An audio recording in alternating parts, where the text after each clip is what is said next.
You've been told that masculinity can be toxic. And I'm here to correct those misnomers for you here tonight. Number one, why toxic masculinity is great. First and foremost, because masculinity doesn't fear death. This one is going to be difficult for some people to accept the reality of and the greatness of, and don't get it confused. See, we've been told that we are toxic because masculinity makes us unafraid of death, either to die or to kill.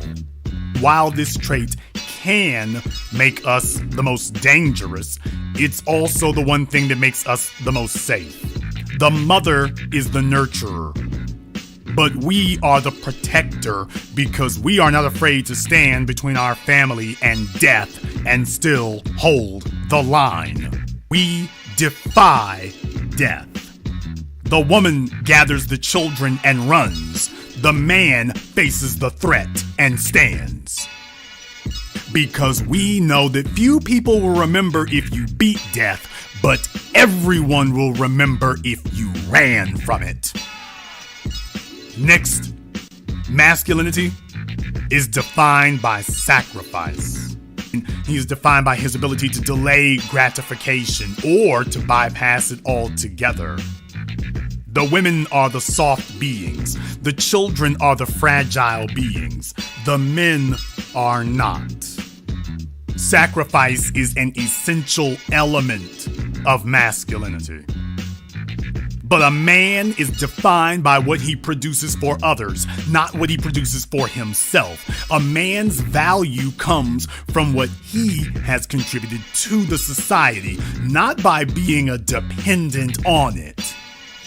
The reason that men are given the responsibilities of leadership is because we also carry the burden of ensuring the safety of our followers. And that's everyone else, to make sure that everyone else has, even if and when we don't. You see, while the woman might provide for the child and she might say that she sacrifices for the child, she is sacrificing out of that which the man has provided for her and the child. Next, masculinity does not respect weakness. We've been told that we're toxic because masculinity makes us demanding of ourselves. It makes us demanding of others. It makes us uncompromising in what we do. When a child falls and scrapes his knee or fails to pass the test in school, the mother will come and pick him up and make him comfortable with his failure and soothe him in his failed condition. The masculine demands more. The masculine understands that children cannot be protectors and providers. Therefore, we don't seek to infantilize the children. Children need to be protected as babies. Babies are helpless. Babies are fragile. But you are not here to remain a baby. It is the masculine that leads you into the world of leadership, protection, and provision. And that is very uncomfortable for the feminine, because the feminine has invested itself in, quote, protecting you. The masculine is that which teaches you to risk everything, including death. The one thing that the feminine cannot bear to see that which is cared for endure. And the masculine is willing to lead you into that every time, because that is your duty, and that is his.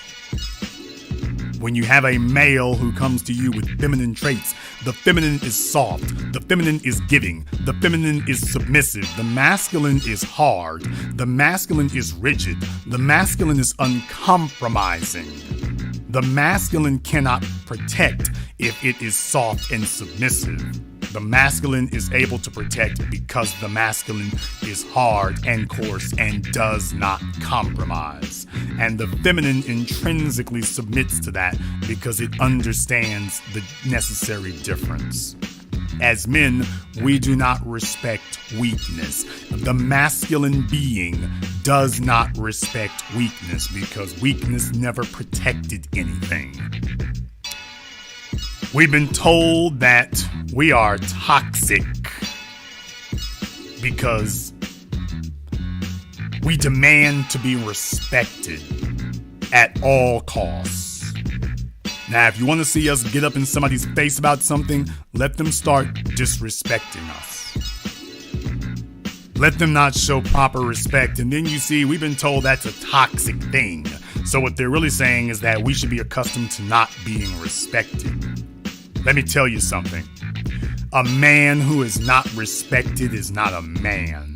A man who is not respected is a dog. A man overcomes his fear of death, overcomes the discomfort of sacrifice, overcomes the temptation to give excuses for weakness and failure because he defines his being by his ability to have his women and children and the other men who see him and look on him with admiration and esteem. He does all those things because respect is the ultimate reward for the masculine being. Not hugs and kisses and flowers and the veneration. No, the respect of the people that he sacrificed for and succeeded for in the face of adversity and even died for. That respect that you are given. No ticker tape parades required. No monuments need to be done.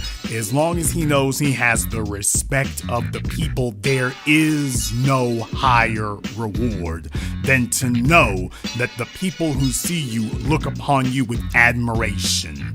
They look upon you and say the most valuable words that can be said to a man's mind, to a man's ears. I want to be like him.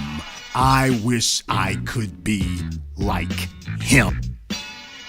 Lastly here, masculinity loves women and womanhood.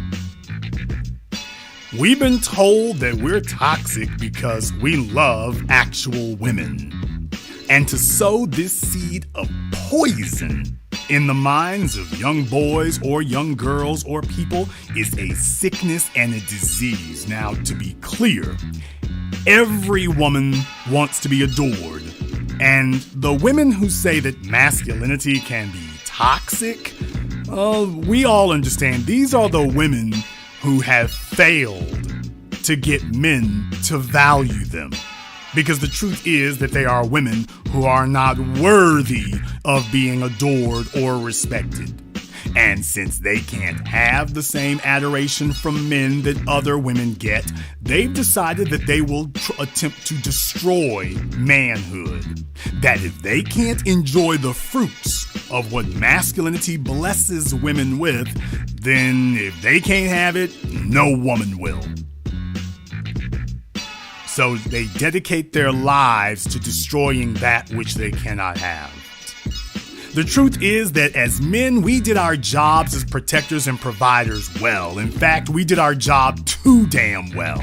We made the world so safe and secure that we allowed the very people that we put our lives on the line for to protect and provide for to openly challenge us and speak against us with contempt.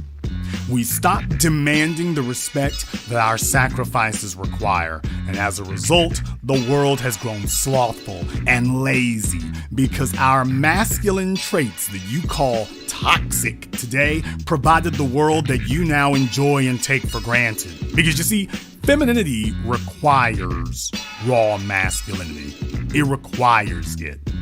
So, raw masculinity isn't just great. Toxic masculinity isn't just great because of me or what I say or because of men. It is great because of females. Femininity requires raw masculinity because it's impossible to define the feminine without the masculine. The feminine has no value without the masculine. Femininity has no value to other females, as evidenced by Valentine's Day or Galentine's Day. Females do not value femininity. Males do. the masculine does.